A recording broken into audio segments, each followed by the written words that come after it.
Hey everyone, welcome to the video. और आज के इस वीडियो में हम देखने वाले हैं हमारे जंप स्टेटमेंट्स के बारे में। So without further ado let's get started.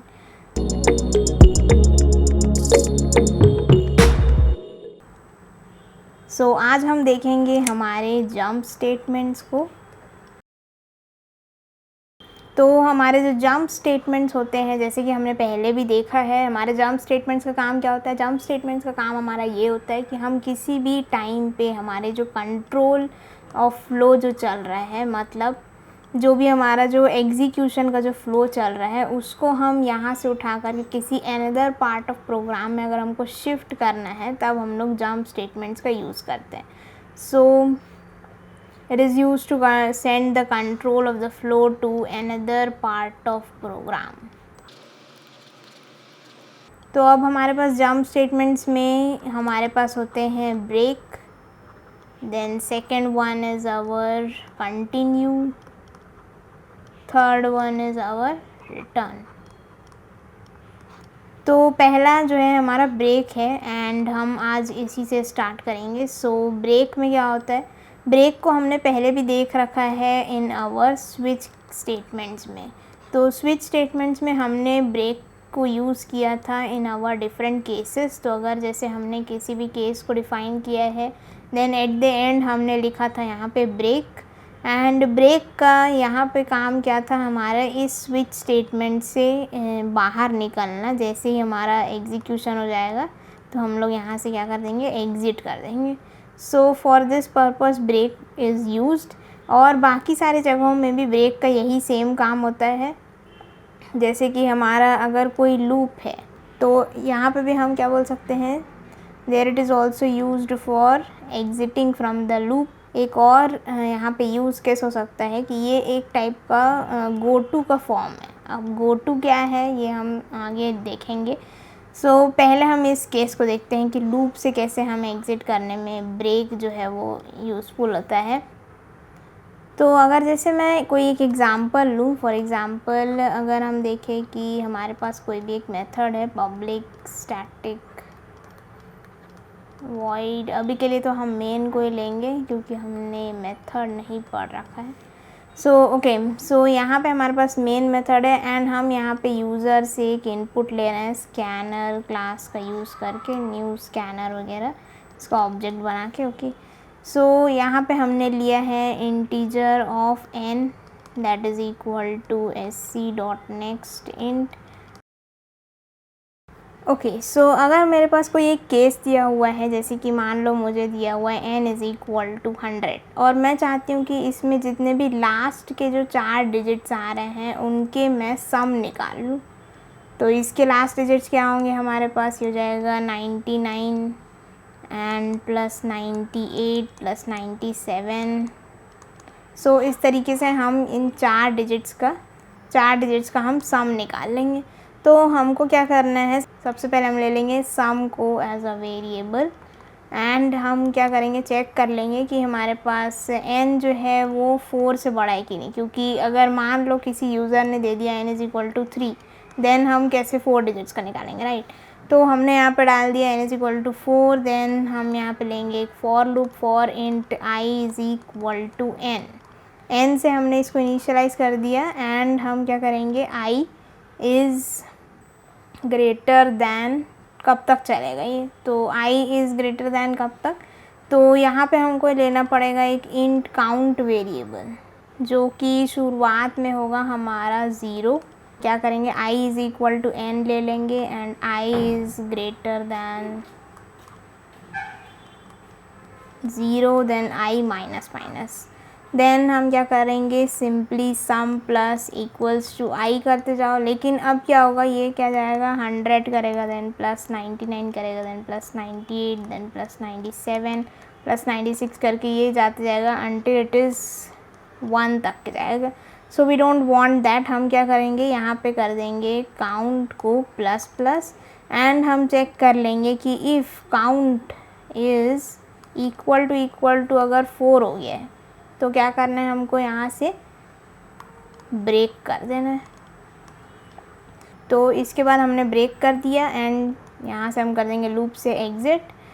So this is the loop for our this simple programme.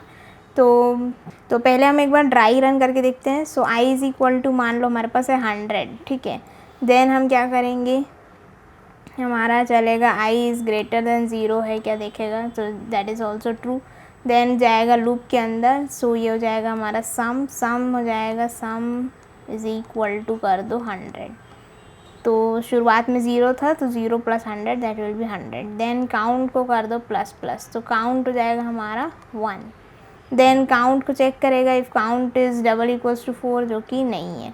Then next हम क्या करेंगे, फिर से i माइनस माइनस करेंगे। i माइनस माइनस करेंगे तो हमारा i हो जाएगा is equal to 99। Then some में हम प्लस कर देंगे हमारे 99 को, तो हो जाएगा 199। देन नेक्स्ट टाइम हम क्या करेंगे, हमारे काउंट को फिर से प्लस प्लस कर देंगे एंड हमारा जो काउंट है वो कितना हो जाएगा, 2 हो जाएगा। देन हम यहाँ पे चेक करेंगे इज़ इक्वल टू 4 है क्या, जो कि नहीं है। देन हम i माइनस माइनस करेंगे। Then i is equal to हो जाएगा हमारा 98।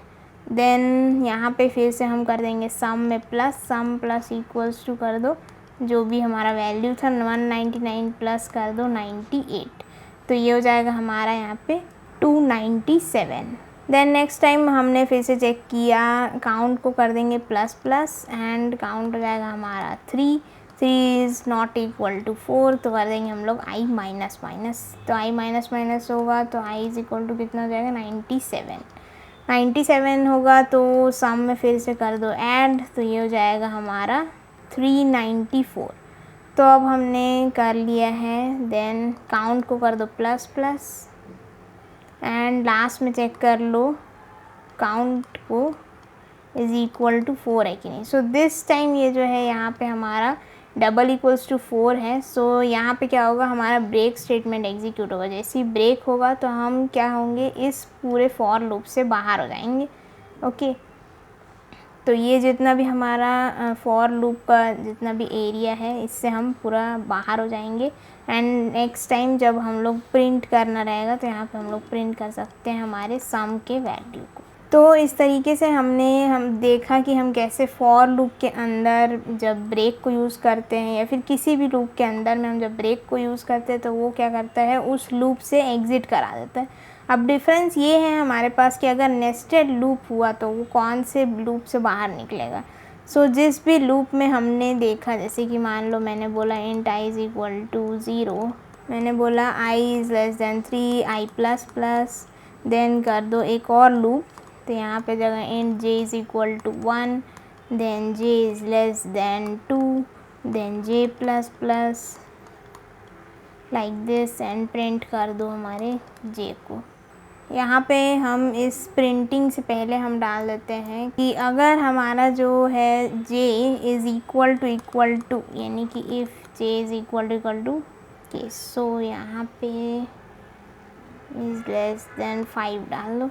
तो j इज़ इक्वल टू 3 जैसे ही होगा तो हम क्या करना चाहते हैं, यहाँ से कर देंगे ब्रेक एंड यहाँ पे भी करा लेते हैं हमारे i को प्रिंट। सो अब क्या होगा, यहाँ पे सबसे पहले हमारा i इज़ इक्वल टू 0 चलेगा and j is equal to 1 चलेगा। i इज़ इक्वल टू 0 में क्या होगा, आउटपुट में आउटपुट स्क्रीन पहले हम बना लेते हैं। तो ये हो जाएगा हमारा आउटपुट स्क्रीन। यहाँ पे जाएगा सबसे पहले प्रिंट हमारा i is equal to 0। Okay, then यहाँ पे नेक्स्ट लूप के अंदर आएंगे, then i is equal to 1। तो ये जैसे ही 1 होगा तो हमारा देखेगा j इज़ इक्वल टू 3 है क्या, नहीं है, तो प्रिंट करा दो j को। तो प्रिंट करा दिए हमने यहाँ पे j को। देन यहाँ पे नेक्स्ट होगा हमारा j प्लस प्लस, तो ये हो जाएगा हमारा 2। देन नेक्स्ट टाइम फिर से हमने देखा तो ये नहीं हो रहा मैच, तो ये हो जाएगा 2 प्रिंट। देन नेक्स्ट टाइम हमारा हो जाएगा j प्लस प्लस अगेन, तो ये हो जाएगा 3। जैसे ये 3 होगा तो क्या होगा, ये इस लूप से बाहर आ जाएगा। अब ये किस लूप से बाहर आएगा, इस इनर लूप से बाहर आएगा। क्यों, क्योंकि ये सिर्फ यहाँ के लिए ही लिखा गया। अगर हमने लिखा होता कि if i is equal to 2 है तो इसको ब्रेक कर दो, तो ये जो रहता है ये किसके लिए रहता है, ये इस आउटर लूप से ब्रेक कराता है। लेकिन ये क्या कर रहा है, यहाँ से इनर लूप से ब्रेक करा रहा है। तो इस चीज़ का हमको ध्यान रखना है कि हम किस लूप से बाहर आ रहे हैं।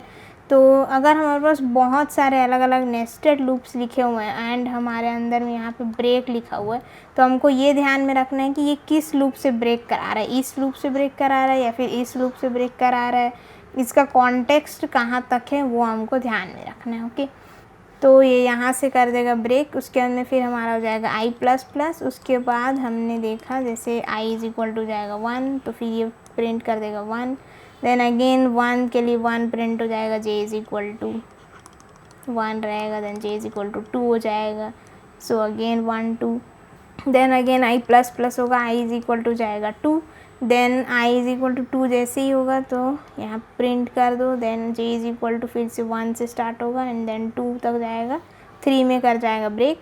तो इस तरीके से जो है हमारा आउटपुट जो है वो यहाँ पे आ जाएगा। Okay, so this is how the way the break works. I hope you like the video. Thank you and like, share and subscribe to the channel. See ya, bye bye.